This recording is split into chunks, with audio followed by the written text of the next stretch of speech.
오늘부터 십계명 말씀을 또 시리즈 설교로 기회가 될 때마다 함께 나누도록 하겠습니다. 오늘 첫 번째 1계명에 대한 말씀 나누게 되는데요. 내 삶을 바꾸는 1계명이라고 하는 제목으로 함께 은혜를 나누도록 하겠습니다. 십계명 구약에 있어서 또 신약 시대를 살아가고 또 신약을 지나서 오늘을 살아가는 우리 성도들에게는 십계명이 그 의미를 되새기지 않으면 그냥 구약의 말씀이니까 옛 말씀으로 이렇게 이해하시기 쉽습니다. 그렇지만 십계명은 신약 시대는 물론 오늘 살아가는 우리에게 너무너무나 중요한 지표가 되는 말씀입니다. 1계명부터 5계명까지는 하나님에 관한 것이고 또 6계명부터 10계명까지는 이웃과의 관계, 사람과의 관계에 대한 계명인데요. 결국 두 가지 핵심이죠. 1계명부터 5계명은 하나님을 사랑하는 것, 6계명부터 10계명은 이웃을 사랑하는 것. 그래서 예수님께서 그 하나님을 사랑하고, 그러니까 성경이 말하는 바가 무엇이냐 물을 때 하나님을 사랑하고 이웃을 사랑하는 것이 온 선지자의 강령이다라고 말씀하셨잖아요. 그러니까 바로 그 하나님을 사랑하고 이웃을 사랑한다고 하는 것은 그 십계명 안에 구약 시대 때부터 그 정신이 이미 들어가 있었고 신약 시대에는 그것이 구체적으로 예수님을 통해서 이렇게 사람들에게 풀어지는 말씀으로 들려졌습니다. 이스라엘 백성이 하나님을 섬길 때 구체적인 방법이 있었어요. 제사를 드릴 때는 하나님이 주신 제사법이 있었죠. 그리고 제사가 아닌 일상을 살아가는 방식에 있어서는 하나님이 주신 십계명을 통해서 이스라엘 백성이 하나님의 백성이라고 하는 것을 나타냈습니다. 그래서 십계명의 정신은 하나님이 원하시는 삶의 방식을 통해서 그들이 하나님께 속한 자다라는 것을 나타내는 것이었어요. 하나님의 뜻을 나타내는 자로 살아가도록 십계명을 지키며 살아가는 거죠. 그래서 십계명을 주신 이후부터는 그 죄에 대한 기준이 더 명확해졌습니다. 하나님이 하라고 하신 것과 하지 말라고 하는 것, 이거 중요하게 여기라고 한 것과 그렇지 말라고 하는 것의 기준이 생겨진 거죠. 근데 이런 기준을 하나님이 주시는 이유가 있습니다. 성경을 주시고 또 율법을 주셨는데 이스라엘 백성에게, 오늘 저와 여러분에게는 말씀을 주셨는데요. 이 말씀을 붙잡고 우리가 기준으로 살아가는데 하나님이 이 기준을 주시는 이유는 기준을 정해놓고 이 기준에 미달되는 사람을 징계하시려고 주신 그런 계명이 아니라는 거죠. 십계명은 하나님이 이스라엘 백성에게 주실 때 이것을 단순히 지켜야 될 항목으로서 주신 것이 아니라 그렇게 이해하고 접근하기보다는 십계명을 주신 그 하나님의 마음을 새길 때 그 마음을 헤아려 볼 때 십계명이 더 의미가 있는 것이고요. 십계명을 기준으로 나의 삶을 그렇게 맞춰 살아갈 때 하나님의 의를 나타낼 백성으로서 점점 그렇게 변화되어가는 그러한 삶을 이스라엘 백성에게 하나님이 기대하신 거예요. 이거 딱 적고 못 지키면 징계, 이것이 아니라는 거죠. 물론 구약에서는 하라 하지 말라, 그리고 혹은 다 죽이니라, 도륙하니라, 막 이런 잔인한 표현들과 그런 분위기들이 나오긴 하지만 하나님이 계명을 주실 때는 그런 하나님의 마음, 그들이 내 계명을 지킴으로 나의 백성이라고 하는 것을 스스로 인식하고 많은 이들에게 그것을 나타내기를 원하셨던 것입니다. 그런 의미에서 하나님이 계명을 주신 것이고요. 오늘 저와 여러분에게도 말씀을 주셨다는 거죠. 그런 의미에서 오늘 제1계명 너는 나 외에 다른 신을 내게 두지 말라라고 하는 것은 이스라엘 백성에게나 그리고 오늘 저와 여러분에게나 우리가 하나님의 백성으로서 살아가기 위한 중요한 시작점이라는 겁니다. 하나님이 이 말씀을 지금 오늘 본문이 출애굽기잖아요. 출애굽기 말씀인데 그러니까 출애굽한 이스라엘 백성에게 주신 말씀이에요. 십계명이요. 그런데 출애굽해 있는 광야 가운데 있는 이스라엘 백성에게 하나님이 너는 나 외에 다른 신을 내게 두지 말라라고 말씀하신 이유가 있었습니다. 그것은 바로 우상 숭배의 문제 때문이었어요.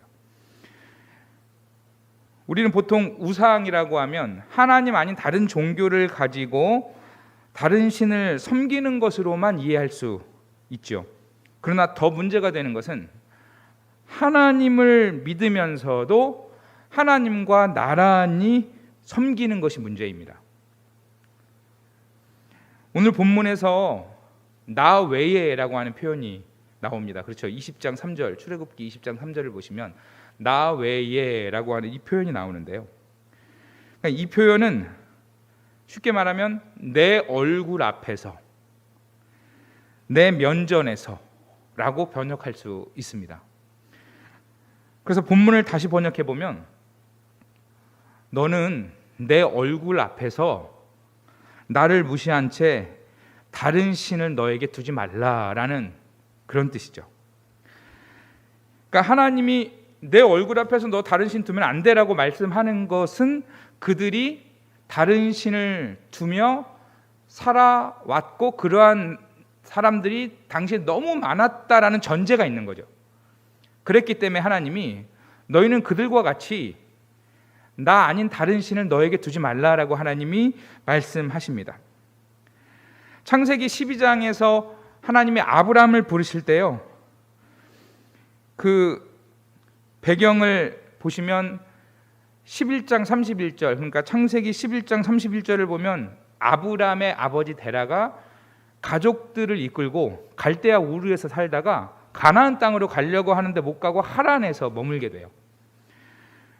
근데 그 말씀을 여호수아서 24장 2절에 보면 이렇게 기록하는데요. 여호수아가 모든 백성에게 이르되 이스라엘의 하나님 야훼께서 이같이 말씀하시기를 옛적에 너희의 조상들 곧 아브라함의 아버지 나홀의 아버지 데라가 강 저쪽에 거주하여 다른 신들을 섬겼으나. 지금 창세기 11장 31절, 그러니까 이 구절은 하나님이 아브라함을 부르신 그 12장의 바로 앞에 나오거든요. 그 앞에 가르쳐주는 그 기록이 뭐냐, 아브라함의 아버지 데라와 그의 가족들이 갈대아 우르를 떠나서 가나안 땅으로 가려가다 못 가고 하란에 남았는데, 그것을 여호수아서에서 한 번 더 얘기해 주는 모습이 뭐냐면 그들이 강 저쪽에 거주하여, 그러니까 가나안 땅에 못 갔다는 거죠. 아직 거주하여 다른 신을 섬겼다라고 말하고 있습니다. 2절을 보시면 그의 가족들이, 우리가 방금 읽은 여호수아서 24장 2절을 보면 데라와 그의 가족들이 갈대아 우르에 살면서 우상을 어떻게 했다고요? 섬기고 있었다는 거예요.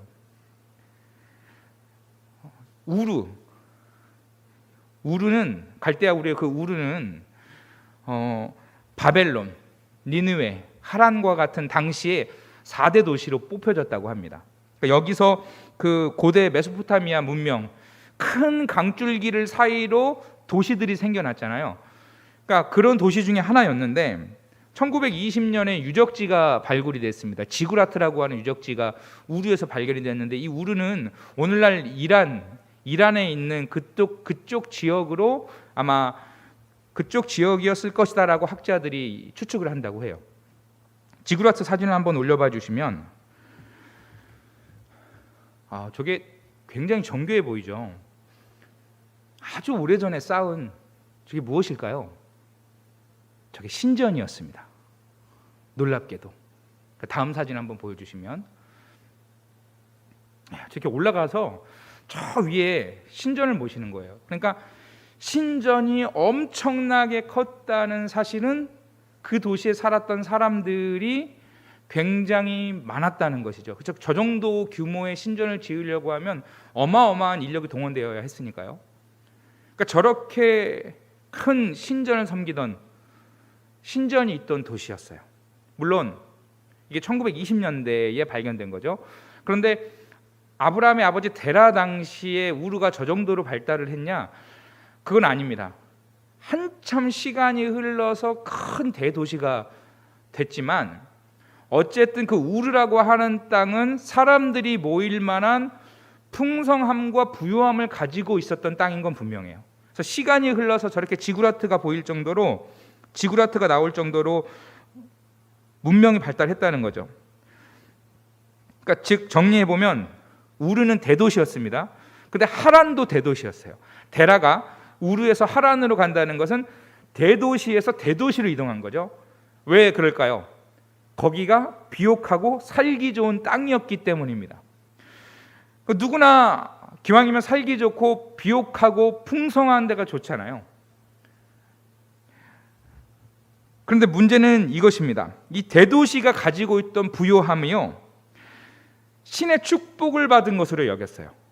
저 대도시는 신의 축복을 받았기 때문에 저렇게 부요하구나, 저렇게 풍족한 게 많구나라는 생각을 가지고 있었습니다.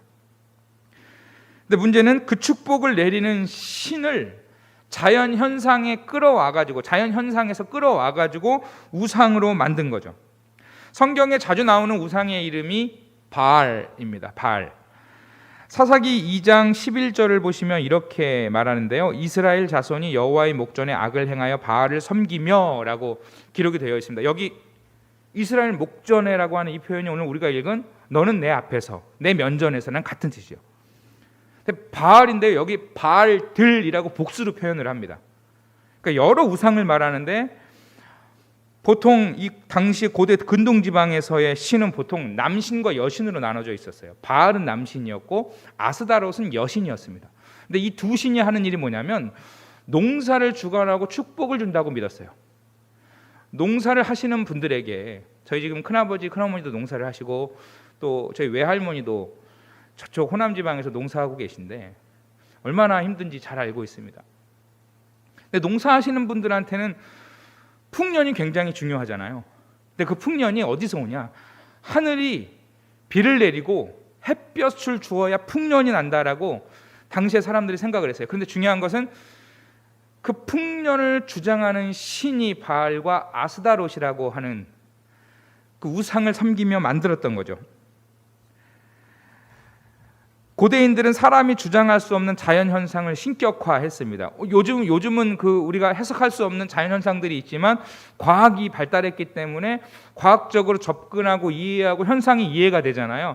사람들이, 그러니까 눈에 보일 때는 이해가 안 되지만 과학적으로 접근을 해보니까 이런 법칙이 있어서 상식적으로 이해가 통하고 저건 신으로 섬길 게 아니구나라고 이해가 됐지만, 당시 사람들에게는 그 자연 현상을 사람의 힘으로 어떻게 할 수 없으니까 신으로 섬겼던 거죠. 바알과 아스타롯을 그렇게 자연 현상에서 따와서 신격화시켰던 거죠. 데라가, 아브라함의 아버지가 가나안 땅으로 향하려고 했던 이유가, 우르를 떠나서 하란으로 떠나려고 했던 이유가 그 땅에 그런 비옥함을 발견했기 때문인지는 모르겠습니다. 왜 옮겨갔는지는 모르겠습니다. 성경이 정보를 주고 있지 않으니까요. 근데 어쨌든 유추는 해보는 거죠. 이것을 보면서 먹고 누릴 것이 많고 소유가 넉넉해지는 것이 신이 주시는 축복을 받는 것이다 라고 하는 이런 생각들, 이런 기복주의는 그러니까 지금 성경 당시나 지금이나 동일하다는 생각이 듭니다. 그런 와중에 하나님이 아브라함을 부르신 거예요. 그러니까 지금 아브라함의 가족들, 아버지 데라가 우상을 섬기다가 우르에서 하란으로 옮겨가는 과정에서 우상을 섬기고 있는 와중에 하나님이 12장에서 아브라함을 부르십니다. 또 여기서 유명한 두 가지 약속을 하시죠. 여러 번 제가 말씀을 드렸기 때문에, 그리고 우리 성도들 이미 잘 알고 계시기 때문에 간단하게 말씀을 드리면, 너 복 주고 너로 인해 모든 민족이 복을 받게 할 것이다. 그런데 이 약속의 의미는 우리가 알고 있는 그 단편적으로, 그렇지, 아브라함 복 주고 아브라함과 그의 후손으로 인해서 모든 민족이 복을 받게 할 거야 라고 하는 그런 사실 단편적인 의미 이상의 깊은 뜻이 있습니다. 그래서 오늘 1계명과 연관을 해서 이해를 해보면 이 약속의 의미는 아브라함의 아버지 데라와 그의 가족들이 믿고 있던 부요함과 풍성함을, 복을 주는 신이 자연현상에 끌어와서 섬겼던 우상이라고 믿었던 그들에게 그 신은 가짜이고 참된 복과 풍성함을 주는 것은 나 유일한 하나님뿐이다 라고 하는 사실을 아브라함이 가르쳐 주시는 거예요. 그래서 하나님이 아브라함에게 하시는 말씀이 무엇입니까? 복을 이야기하시는 거죠. 복이 우상에게로부터 온다고 생각했던 세대 속에서 하나님이 아브라함을 끌어내셔서 참된 복은 내가 주는 거야 라고 그 이야기를 하시고 그 약속을 하시면서 하나님이 아브라함을 부르시는 게 창세기 12장의 말씀인 거죠. 단순히 복 그런 복이 아니었던 거예요. 진짜 복의 근원이 하나님이다라고 하는 사실을 가르쳐 주려고 하나님이 아브라함을 부르신 것입니다.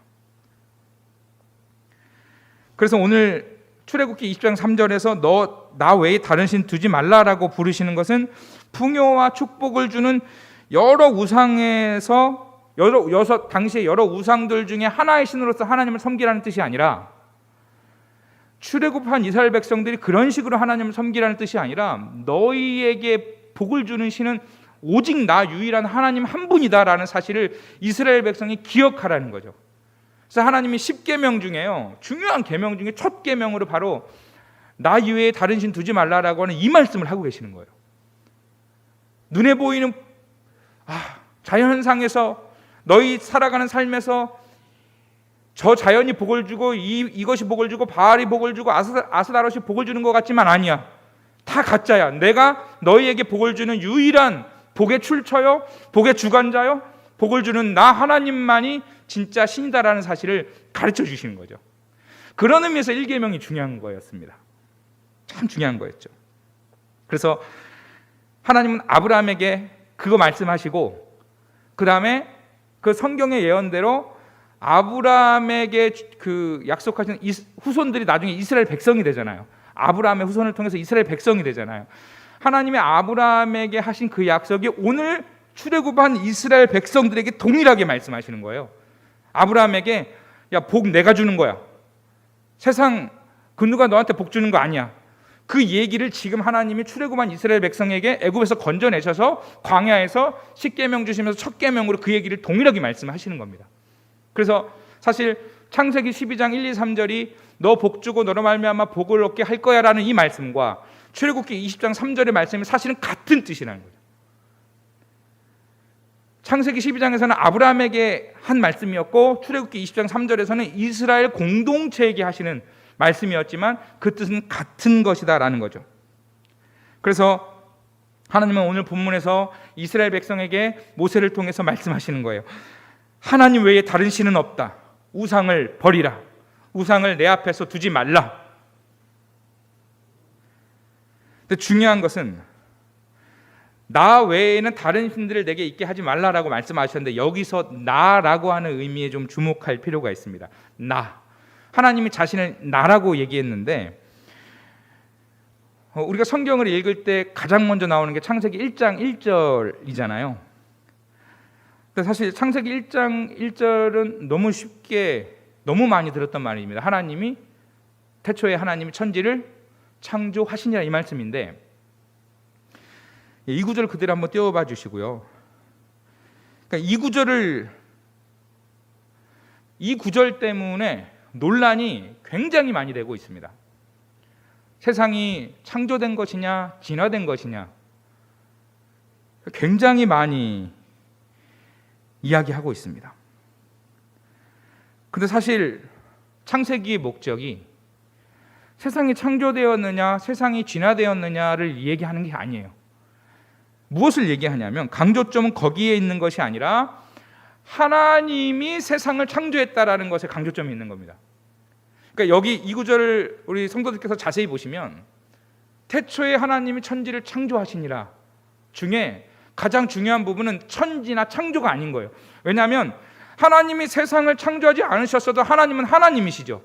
할렐루야, 맞으시죠? 그런데 중요한 건 하나님이 창조하셨다는 거죠. 그러니까 세상은 창조냐 진화냐 이건 나중 문제고요. 창세기 1장 1절이 오늘 하나님의 말씀을 보는 모든 사람들에게 주는 정말 중요한 정보는 하나님이 세상을 창조하셨다라는 것을 가르쳐주고 있습니다. 이 창세기 1장 1절을 믿고 받아들여야지만 창세기 1장 2절부터 이후에 나오는 모든 말씀들이 하나님의 말씀으로 받아들여지듯이 10계명 중에 제1계명인 너는 나 외에 다른 신을 내게 두지 말라고 하는 그 계명을 믿고 받아들여야지만 나머지 2계명부터 10계명까지가 받아들여지는 거죠. 1계명에 대한 순종이 있어야 나머지 모든 계명들에 대한 순종도 가능한 것입니다. 1계명의 말씀이 정말로 내게 주신 하나님의 말씀이라는 사실을 믿지 못한다면 나머지 말씀도 우리는 받아들일 수 없는 것입니다. 하나님이 1계명에서 강조하시는 뜻, 왜 하나님이 너는 나 외에 다른 신을 섬기지 말라고 하신 것입니까? 그것은 바로 앞에 오늘 본문 출애굽기 20장 3절 읽었는데 그 바로 앞에 출애굽기 20장 2절에요. 이렇게 나옵니다. 나는 너를 애굽 땅 종 되었던 집에서 인도하여 낸 너의 하나님 여호와라. 그리고 3절에 말하는 거죠. 너는 내 앞에서 다른 신을 내게 두지 말라. 나 외에. 그러니까 여기서 말하는 나는 20장 2절에 너를 애굽에서 이끌어낸 구원자인 나 하나님 외에 네가 도대체 누가 너희를 나처럼 구원해 줄 수 있겠느냐. 그러니 너희는 나 외에 아무도 구원자가 없다는 사실을 인정하고 나 외에 너희 앞에 다른 신을 두지 말라라고 하는 그 말씀을 지금 하나님이 하고 계신 거죠.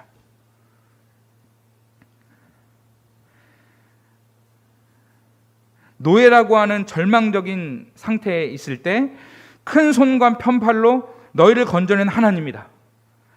이스라엘이 섬겨야 될 하나님은 그들을 노예로 삼았던 애굽 땅에서 그들을 구원해내신 하나님, 그 하나님만을 섬기고 그 하나님 외에 다른 신이 없다라는 것을 인정하고 너희에 있는 모든 우상들을 다 버리고 바꾸라, 오직 하나님만 바라보라고 하는 말씀을 하고 계시는 거죠. 그래서 1계명의 핵심은 하나님만이 이스라엘을 구원하시는 유일한 신이라고 하는 사실을 믿으라는 것입니다. 하나님은 세상을 창조하신 유일한 창조주이시여 저와 여러분을 구원하시는 유일한 구원자이신 줄 믿습니다. 우리가 1계명을 지킨다는 것은 이 사실을 고백하는 것과 동시에 하나님을 그러한 창조자로, 그러한 구원자로 우리가 믿고 여기고 살아간다라는 뜻입니다. 근데 이 진리를 한번 딱 새긴다고 끝이 아닙니다. 성경을 보시면 이스라엘 백성이 위기를 만날 때마다 1계명을 저버리는 일들이 많았던 것을 볼 수 있습니다. 분명히 1계명을 들었고 두 돌판을 받았음에도 불구하고 그런 일이 많았습니다. 그래서 지난달까지 새벽마다 계속 함께 나누었던 말씀 이사야서 말씀이잖아요. 이사야서나 그 예레미야 같은 선지서들을 보면 이스라엘 백성의 고난을 모질게 선언합니다. 너희 정말로 내가 가슴이 아플 정도로 너희에게 하나님의 심판과 저주와 징계가 다가온다, 그렇게 이사야 선지자, 예레미야 선지자, 눈물의 선지자 막 외쳤던 이유가 그들을 구원하신 하나님을 버리고 우상을 섬기면서 그로 인해서 이스라엘 백성에게는 이제 멸망과 포로 생활이라고 하는 결과만이 남아있다라는 것을 눈물로 선언하고 외쳤던 거죠. 근데 그들에게 1계명이 없었습니까? 아닙니다. 1계명이 있었는데도 그들은 그렇게 했던 것입니다.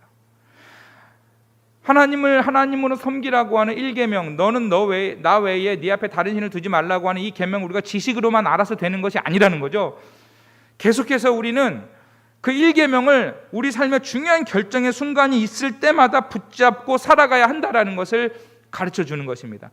그런 의미에서 10계명은 구약의 말씀이기 때문에 다 알고 이미 우리는 다 모든 것을 다 우리는 알고 있다라고 제쳐놓을 말씀이 아니라 다시 보물을 캐내듯이 다시 끄집어내요. 그 오랫동안 보지 않았던 말씀을 먼지 낀 중요한 물건을 찾아내듯이 그 진리의 말씀을 다시 끄집어내서 먼지를 닦듯이 그 말씀을 다시 확인해야 하는 말씀으로 우리가 10계명을 그렇게 이해해야 한다라는 것이죠. 누구나 중요한 선택을 해야 하는 순간들이 있습니다. 그 중요한 선택이라고 하는 것은 위기의 순간이거나 어떤 중요한 결정들에서 우선순위를 결정해야 하는 일인 거죠. 그런데 그렇게 중요한 순간을 맞이하셨을 때 무엇을 우리가 붙잡느냐가 우리 중심에 있는 것을 증명합니다. 지난밤 주일에 제가 겪었던 일인데요. 셋째 딸아이가 이룸입니다. 이룸이. 이 아이가 제가 이제 주일 저녁이었고 월요일 새벽 설교기 때문에 보통은 이제 제 주일 저녁 설교 준비를 합니다. 그 시간에 애들 재워놓고 설교 준비를 이제 이렇게 하고 있는데 제 방에 이 아이가 오더니 저한테 종이 박스가 있으면 꼭 그걸 자기에게 달라고 말하는 겁니다. 그래서 제가 설교 준비하고 있다가 그런 얘기를 들으니까 좀 황당해서 대체 왜 그런지 궁금했는데 계속 자기 얘기만 이렇게 하더라고요. 아빠 박스를 꼭 줘야 됩니다. 그래서 택배가 가끔 오니까 택배를 뜯어가지고 물건을 꺼내고 박스를 버리는 걸 보고 자기 생각에는 그 박스를 쓰면 되겠다라고 생각을 했던 것 같아요. 근데 어쨌든 그런 이야기를 하니까 제가 좀 어이가 없어가지고 웃으면서 물었습니다. 이름아, 너는 왜 갑자기 박스를 달라고 하는 거야? 너 조금 전에 잠자러 방에 들어갔는데 다시 나와가지고 지금 아빠한테 이야기할 정도로 중요한 이유가 있는 거야? 라고 물었더니 아이가 이렇게 대답했습니다. 만일 우리 집에 불이 나서 전부 타버리면 안 되잖아요. 그때 빨리 바깥으로 나가야 되는데 중요한 것들을 놓고 가면 안 되니까 미리 다 담아 놓으려고 해요 라는 거예요. 그래서 아이가 이렇게 왜 이런 생각을 했는지 제가 추적해 보기 시작했습니다. 얘가 왜 이런 생각을 했지 갑자기 궁금해서 추적을 해봤더니 그 발단이 첫째 아이에게 있었는데요. 주일날 오후였던 것 같아요. 예배가 다 끝나고 이제 아이들은 온라인 예배를 드리니까 예배를 마쳐서 본인들 방에 들어가서 첫째, 둘째, 셋째가 이렇게 방에서 막 책을 보거나 뭐 하고 있었던 것 같아요. 근데 첫째 아이가 갑자기 이러더랍니다. 얘들아, 너희는 우리 집에 불이 나면 뭐 가지고 나갈 거야? 갑자기 그런 얘기를 한 겁니다. 그래서 첫째 아이가 하는 말이 그렇게 질문을 던져놓고 자기는 나는 집에 불이 나면 저금통과 성경책과 그리고 내가 중요하게 모아놓은 장난감 박스를 들고 나갈 거야 라고 말을 했습니다. 그랬더니 둘째 아들이 누나 따라서 나도 저금통과 성경책 들고 갈 거야 라고 말했습니다. 그러니까 이제 첫째 아이가 셋째 아이한테 그럼 너는 이루마 뭘 들고 갈 거야? 그랬더니 얘가 대답을 잘 못하더랍니다. 그러니까 자기가 이제 그런 생각이 없었던 거죠. 우리 집에 불이 난다는 생각을 한 번도 해본 적이 없는 거죠.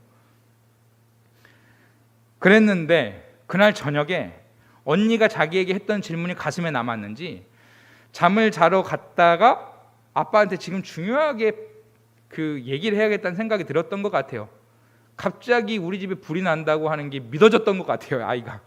그래서 그 질문을 저한테 했던 거고, 그래서 제가 그 사실을 나중에 알았지만 어쨌든 그 이야기를 듣고 나서 어제 설교 준비하면서 갑자기 생각을 해서 전화를 해서 물었습니다. 저는 교회에 있고 아이는 집에 있어서 전화를 해서 물었습니다.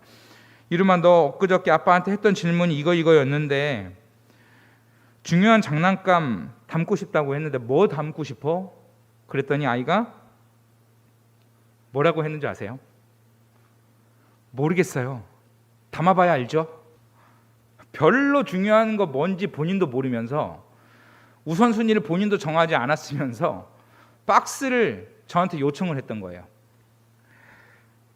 제가 어이가 없어가지고 그래서 알겠다고 전화 끊고 그날 그 며칠 전에 주일날도 알았으니까 줄 테니까 얼른 방에 들어가 해서 재웠습니다. 제가 그 이야기 들을 때 그리고 어제도 아이가 생각하는 게 귀엽다고 생각했습니다. 근데 오늘 설교 준비하면서 갑자기 이런 생각이 들었습니다. 집에 불이 나는 것처럼 정말로 우리 각자에게 중요한 순간이 들이닥쳤을 때 우리가 무엇을 챙기는지, 우리가 무엇을 하려고 어떤 것을 고려하는지가 우리의 생각을 나타내 주는 거다. 뇌 구조라는 그림 보신 적 있으세요? 뇌 구조. 화면을 보시면 지금 저렇게 한때 참 재미있게 유행했던 그림입니다. 사람들이 각자 자기만의 생각을 가지고 있는데 저기 원래 지금 빈칸인데 제가 요즘 사람들이 관심이 있을 것 같은 항목들을 집어넣은 거거든요. 저기 휴가도 있고요. 취업 입시도 있고요. 사람들 많이 관심 가지시는 백신 접종이 있고 코로나 있고 또 점심 메뉴 뭐 먹지 이런 것도 있고 대출 문제가 또 있잖아요. 대출 이사 이런 거 있고. 근데 저쪽에 좀 대출 밑에 딱 전만한 그 생각, 조그만 생각, 그게 저축입니다. 어려우니까 저축할 생각을 많이 못할 것 같은 거예요. 근데 가운데 가장 많은 생각을 차지하고 있는 저 공간,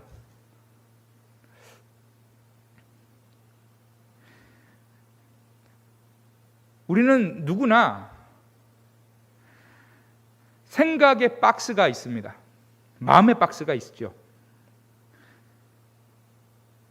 근데 우리 성도들께서는 무엇을 담고 살아가고 계십니까? 만약에요, 저 뇌 구조의 그리고 마음의 생각의 박스에처럼 다 비워내고 중요한 것 한 가지만 담아야 된다고 하면 무엇을 담으시겠습니까? 하나님 외에 다른 것을 선택하고 싶을 유혹이 있을 때마다 우리 마음 상자에 하나님만, 하나님의 계명만 두어야 하는 거죠.